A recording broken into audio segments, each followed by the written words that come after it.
This is a gas fireplace in an old house which used to run a stove fireplace or a wood stove fireplace, something like that. So before I moved in, the unit has been replaced with a gas fireplace, and I constantly feeling the cold draft air coming from the bottom of the fireplace, and as well as the entire fireplace is feeling cold, especially when it doesn't light up. This gets especially bad when the outside temperature is getting colder, such as like close to 0 degree Fahrenheit or minus 30 degrees Celsius. So this coldness effect is very obvious. So I have a chance to move out the fireplace and take a peek at the end of the connection to see whether everything is properly capped off, especially the old chimney, which is visible from the outside of the house.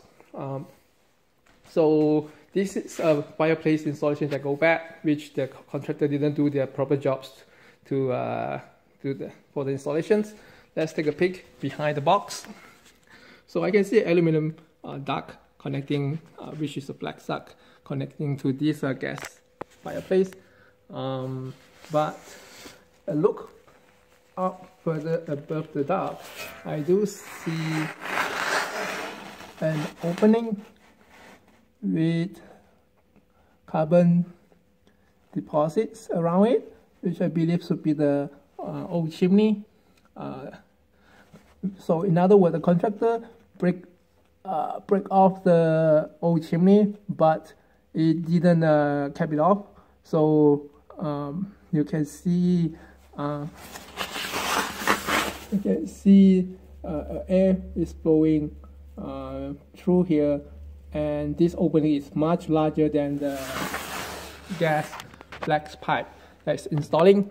Other thing is that the rest of the connections here is not properly in place, so there is really no framing or proper stud or installations or screw hole holding the fireplace unit, causing it entire thing easy to slide out.